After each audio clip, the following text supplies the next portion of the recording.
नमस्कार दोस्तों, मैं हूं अर्चना प्रजापति एडवोकेट। हमारे channel AP legal information in Hindi में आपका स्वागत है। दोस्तों, आज हम जान रहे हैं घर की गृहिणियों को मिला राष्ट्र निर्माता का दर्जा। अब होगी उनकी मंथली इनकम 30,000 रुपये प्रति महीना के दर से। यह सुप्रीम कोर्ट ने बहुत बड़ा ऐतिहासिक फैसला सुनाया है। गृहिणियों को सम्मान दिया है, गृहिणियों को बिल्डर जो कहा है, नेशन बिल्डर कहा है, गृहिणियों को राष्ट्र निर्माता का दर्जा दिया है, सम्मान दिया है। ये बहुत बड़ी बात है और ऐसा होना ही चाहिए था, क्योंकि आज तक गृहिणियों को कोई सम्मान नहीं देता है, ना ही दे रहा था। तो सुप्रीम कोर्ट ने साफ कह दिया है, अगर एक गृहिणी का औसतन काम का अगर उसका वैल्यू निकाला जाए तो 30,000 प्लस का काम वह घर में करती है। यह बात कहाँ से आया और किस मुद्दे पर, किस जजमेंट में सुप्रीम कोर्ट ने यह बात कहा, ये भी हम लास्ट में जानेंगे। यह बात आई कहाँ से?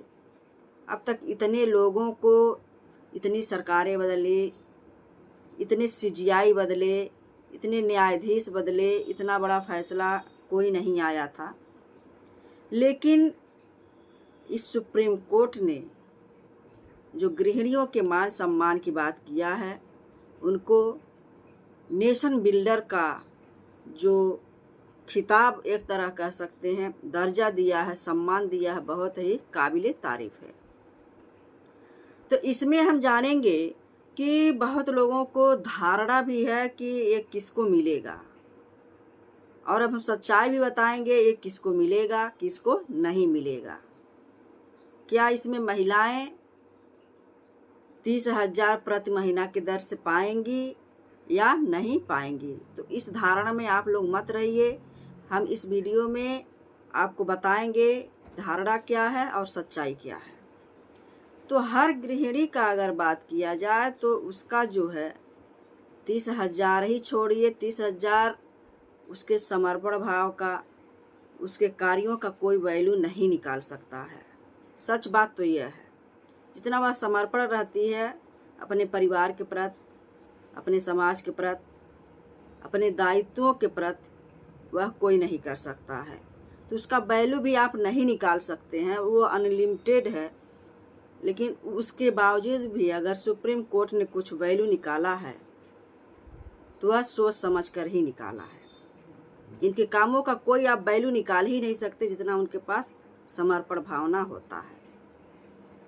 तो आइए हम चलते हैं कि सुप्रीम कोर्ट ने यह बात किन किन मुद्दों को लेकर बताया है कि 30,000 की सैलरी उनको मिलती, अगर मिलती, उनको कोई देने वाला रहता। तो सबसे पहला बात यह कहा सुप्रीम कोर्ट ने कि घर के हर काम में जो उनका योगदान है वह अनमोल योगदान है, उसका कोई मोल नहीं है। सबसे पहला काम कि एक गृहिणी जो होती है खाना बनाने का काम करती है। दूसरा उसका काम क्या है? बच्चों की देखरेख करती है। तीसरा उसका काम क्या है? कपड़े धोना। आप समझ सकते हैं कि कपड़े धोने के बाद की क्या प्रक्रिया होती है, उसको सुखाना, इस्त्री करवाना, उसको तह करना, उसको लगाना। तो इसका कोई वैल्यू नहीं निकाल सकता कितना वह काम करती है। मोटा मोटा सुप्रीम कोर्ट ने यह बात रखा है, उसी में सब आ जाएगा, उसको आप समझ सकते हैं।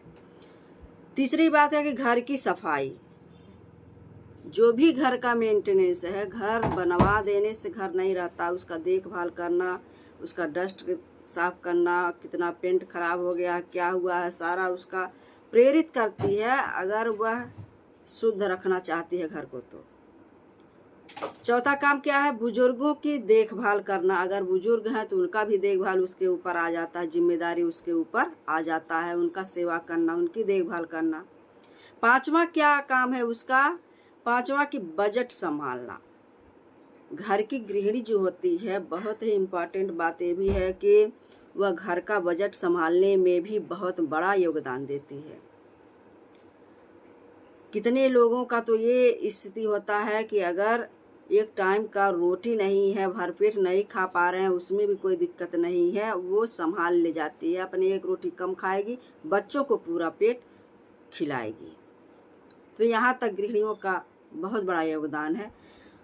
और उसके बाद 8वां क्या है, वो भावनात्मक सहयोग भी करती है। भावनात्मक सहयोग क्या होता है, जैसे कोई आपको परेशानी हो गया, पति को परेशानी हो गया, जो भी उससे रिलेटिव रिश्ते नाते हैं, कोई भी परेशानी हो गया, अगर वह सक्षम है तो वह भावनात्मक तरीके से उनसे जुड़कर उनका सहयोग करती है, उनकी भावनाओं को समझती है, उनका सहयोग करती है।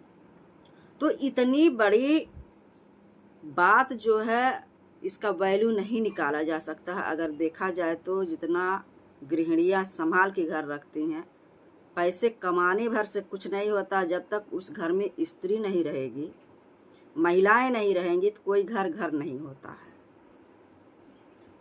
इसीलिए सुप्रीम कोर्ट ने बहुत सोच समझ के कहा है कि नेशन बिल्डर का नाम दिया है, राष्ट्र निर्माता का नाम दिया है ये गृहिणी को, क्योंकि उनकी भूमिका बहुत बड़ा योगदान दे रहा है हमारे राष्ट्र निर्माण में, राष्ट्र कार्यों में। अगर हमारा देश आगे बढ़ रहा है तो महिलाओं का बहुत बड़ा योगदान है। अब कहेंगे कैसे योगदान है, कितने पुरुष लोग तो कहते हैं घर में बैठ के खाती है, क्या करती है, क्या काम रहता है। मैं 8 घंटा 10 घंटा ड्यूटी करता हूँ। जो कॉलर टाइट करके आप लोग जाते हैं, वो योगदान है महिलाओं का। जो क्रिच कहीं डैमेज नहीं रहता, वह योगदान है महिलाओं का। जो टाई आप कॉलर टाइट करके जाते हैं, वो भी योगदान है महिलाओं का। आप प्रेस करके टाई कर लगा के नहीं जाते हैं, आप जो साफ सुथरा कपड़ा पहन के जाते हैं, वो भी योगदान है महिलाओं का। तो इसका वैल्यू निकालना बहुत बड़ा मूर्खता है। ये कहना कि वह कुछ नहीं करती हैं, बहुत कुछ करती हैं। आपके मोजा से लेकर चड्डी तक वो देखभाल करती हैं। उसको इस तरह से, इस नज़रिए से देखना कि क्या करती है। कोई काम नहीं है, घर में बैठी रहती है इधर उधर, ऐसा नहीं है। एक बार या एक हफ्ता आप करके तो देखो वही चीज़, तब पता चलेगा कि छोटी छोटी काम को कितना वो अपने साहस भरी हिम्मत से काम करती है। छोटी छोटी काम, बहुत काम होता है घर में। घर संभालना आसान नहीं होता। ड्यूटी करना आसान हो सकता है, लेकिन घर संभालना आसान नहीं होता है। उसके बाद से अगर ये भी देखा जाए कि घर की महिलाएं अगर घर को नहीं संभालती तो घर बेकार हो जाता है। बहुत इक्की दुक्का अगर कोई पुरुष पूरा काम कर ले रहा है, घर मैनेजमेंट, हम तो जानते हैं बहुत कम ही लोग होंगे कि घर का मैनेजमेंट करते होंगे। बहुत होगा तो खाना बना लेंगे, कपड़ा धुल लेंगे, और क्या कर पाएंगे। समस्या हो जाएगी उनके लिए।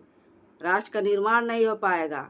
जब राष्ट्र का निर्माण नहीं होगा, राष्ट्र में हमारे जो भी कार्य हैं नहीं हो पाएंगे, कंपनियों में काम नहीं हो पाएंगे, जो हमारे दिनचर्या की काम नहीं हो पाएगा पूरा, तो कैसे आपका राष्ट्र आगे बढ़ेगा, कैसे बिजनेस आपका आगे बढ़ेगा। स्त्रियां खाना बना के आपको खिलाकर ड्यूटी भेजती हैं, कपड़े धुल कर पहना कर आपको ड्यूटी भेजती हैं। आप सुचारू रूप से उस काम को करते हैं और आपको उसका तनख्वाह मिलता है, घर चलता है। तो बहुत बड़ा रोल है महिलाओं का। ऐसा नहीं कहना है कि कोई काम महिलाएं नहीं करती हैं। ये सुप्रीम कोर्ट ने बहुत बड़ा तमाचा ऐसा कहने वालों के ऊपर मारा हुआ है, ये भी आप समझ सकते हैं। तो महिलाओं के बिना क्या है, सबसे महत्वपूर्ण बात, महिलाओं के बिना घर अधूरा है। अगर किसी घर में महिला ना रहे तो वह घर अधूरा है। दूसरी बात, समाज अधूरा है महिलाओं के बिना। तीसरी बात, देश का विकास भी अधूरा रह जाएगा। हमने कहा कि देश के विकास में बहुत बड़ा योगदान महिलाओं का है। समय से अगर पुरुष महोदय खाना बनाते, कपड़ा धुलते, बच्चे बुजुर्ग सबको देखभाल करते, तब वह ड्यूटी कहाँ कर पाते। पूरा दिन अगर महिलाएं आराम ना करें तो पूरा दिन रात इकट्ठा हो जाएगा। छोटी छोटी चीज़ को कैसे मैनेजमेंट करना है, एक काम करके बैठेंगी तब तक दूसरा दिखाई दे देगा। बहुत बड़ा योगदान है। और सबसे बड़ी बात यह है कि यह बात 30,000 रुपये हर गृहिणी को मिलना चाहिए। यह बात आया कहाँ से, अब इस पर हम जान लेते हैं। महिलाएं जो हैं ये धारणा न पाले या पुरुष कि हमारे पत्नी को अब इतना 30,000 रुपया कहाँ से मिलेगा। कितने लोग तो डर गए हैं कि अरे भगवान, ये तो सुप्रीम कोर्ट ने कह दिया, अब हो सकता है हम लोगों को सैलरी में से ही पत्नी को दिया जाए 30,000 रुपया, जो सरकारी हैं या प्राइवेट है, हमको व्यवस्था करके उनको 30,000 रुपया दिया जाएगा। अब तो बहुत बड़ा संकट आ गया। आज तक तो कोई पत्नी मांग नहीं रही थी, अब तो देना ही पड़ेगा, सुप्रीम कोर्ट का जजमेंट जो है। लेकिन ऐसा नहीं है, आप एक धारणा निकाल दीजिए। जैसे भरण पोषण में तो आप पत्नी अगर जा रही है तो तलाक वलाक हो गया है तो प्राप्त कर सकती है, आपको देना ही देना है। लेकिन ये जो गृहिणियों को 30,000 का सम्मान दर्जा मिला है प्रतिमाह के हिसाब से, वह किन परिस्थितियों में उत्पन्न हुआ आइए जानते हैं। तो धारणा मत पालना कि यह कोई सरकार की तरफ से हमको तनख्वाह 30,000 रुपये मिलेगा महिलाओं के लिए, कि सरकार कोई हमको गृहिणी को 30,000 रुपया प्रतिमाह की दर से देगी, ऐसा नहीं है। दूसरा धारणा ये भी मत पालना कि अब कि यह कोई वैकेंसी निकला है, कोई मुहिम निकला है कि अब महिलाओं को 30,000 रुपया दिया जाएगा, कोई योजना निकला है, ऐसा नहीं है। दूसरा बात यह है कि अब हर घर की तनख्वाह जो है 30,000 रुपया मिलेगा, मतलब हर औरत को 30,000 मिलेगा। ये भी धारणा मत पालना कि अब तो हमको मिलेगा।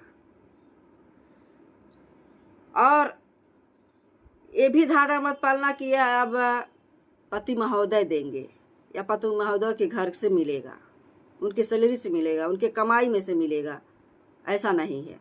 ये धारणा एकदम दिमाग से निकाल दीजिएगा। यह धारणा सच्चाई जान लो, यह उत्पन्न कहाँ से हुआ। 30,000 रुपये की अगर बात सुप्रीम कोर्ट ने कहा है तो क्यों कहा है। वीडियो थोड़ा लंबा हो सकता है, आप ध्यान से सुनिएगा इसको। जैसे सच्चाई यह थी कि एक महिला गृहिणी थी, सुप्रीम कोर्ट का बहुत बड़ा यह जजमेंट आया है कि सरकार, सच्चाई यह जान लीजिए, सरकार पैसा नहीं देगी, इसमें एक भी रुपया पैसा नहीं देगी कोई आपको, ना ही ये सरकारी योजना है, आपको इसमें भी नहीं मिलेगा। सच्चाई आप जान लीजिए। धारणा हमने बता दिया कि कितने लोगों का कि सरकार अब गृहिणियों को पैसा मिलने लगेगा, पति की जेब से मिलेगा या पति की तनख्वाह से मिलेगा, ऐसा कुछ नहीं है। तो सच्चाई यह है कि अब कोई पैसा वैसा आपको नहीं मिलेगा, जीते जी तो बिल्कुल नहीं मिलेगा। ना ही कोई तनख्वाह देगी सरकार, ना ही कोई योजना लेके आई है। सुप्रीम कोर्ट ने फैसला क्यों सुनाया ये भी हम जान लेते हैं। यह तनख्वाह नहीं है, यह तनख्वाह भी नहीं है, यह जो है अदालत में कानूनी मूल्य है, अदालत की एक कानूनी मूल्य माना गया है। कानूनी मूल्य कहाँ से आया ये भी हम जान लेते हैं। जैसे सिर्फ यह तभी मिलेगा, यह 30,000 रुपया जो इतना ज़्यादा फैल गया है, जजमेंट में आ गया है, 30,000 कम मिलेगा महिलाओं को।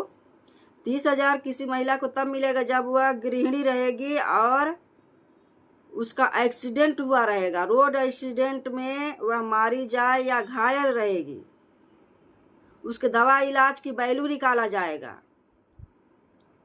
तब जाकर 30,000 रुपये उसको मिलेगा। 30,000 जैसे जितना भी उसका एज रहेगा उसको प्लस लेकर, कितना दिन यह जिंदा रहती है इतना दिन यह जिंदा रहेगी, उसका वैल्यू निकाल कर 30,000 के महीने के हिसाब से उसको क्लेम दिलवाया जाएगा, मुआवजा दिलवाया जाएगा।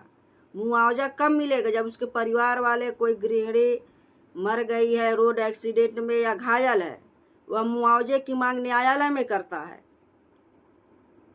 तब जाकर यह मुआवजा तय किया जाएगा। पहले तो 300-400 रुपया एक दिन के पर डे के हिसाब से मिलता था, लेकिन अब 30,000 मिलेगा तो उसका वैल्यू और बढ़ जाएगा। यह बात उत्पन्न कहाँ से हुआ कि एक गृहिणी थी, वह रोड एक्सीडेंट में मारी गई थी, उसको और उसके बच्चे को जो है मुआवजा दिया गया था, तो बहुत कम मुआवजा लगाया गया। वहाँ डिमांड किया गया, यह कहते हुए कहा गया कि इसको ज़्यादा पैसा नहीं मिलेगा। ये गृहिणी थी, इसी बात का करारा जवाब सुप्रीम कोर्ट ने ऐतिहासिक फैसले में बदल दिया कि गृहिणी जो है नेशन बिल्डर है, राष्ट्र निर्माता का काम करती है, उसके मरणों उपरांत 30,000 रुपये तक का क्लेम किया जाएगा पर मंथ के हिसाब से। इसमें यह जजमेंट आया हुआ है। यही मेन है कि अगर किसी गृहिणी का एक्सीडेंट हो जाएगा, घायल रहेगी, तब जाकर उसको 30,000 के महीने के हिसाब से उसको मुआवजा मिलेगा। परिवार वाला चाहेगा, मुआवजा की मांग करेगा तब। तो ये आपको जजमेंट बहुत अच्छा लगा, ये दिमाग से निकाल दीजिए कि अब सरकार ही देगी या पति महोदय देंगे, घर का काम काज का हमको सैलरी मिलने लगा, ऐसा कुछ नहीं है। मरने के बाद या घायल होने की अवस्था में ये आपको मिलेगा। तो ये भी बहुत बढ़िया है कि सम्मान तो मिला महिलाओं को, उनके काम का वैल्यू तो थोड़ा सा निकाला गया, वैल्यू तो कोई नहीं निकाल सकता है, लेकिन इतना मानक रखा गया है मुआवजे के लिए। ये वीडियो आपको कैसा लगा हमें नेक्स्ट वीडियो में बताइएगा। कमेंट जरूर करिए कि वीडियो अच्छा लगा कि नहीं अच्छा लगा। हमारे चैनल को आप नए देख रहे हैं तो like share subscribe all button click कर लीजिएगा, क्योंकि ऐसे ही कंटेंट हम आपके लिए लाते रहते हैं। जय हिंद, जय भारत।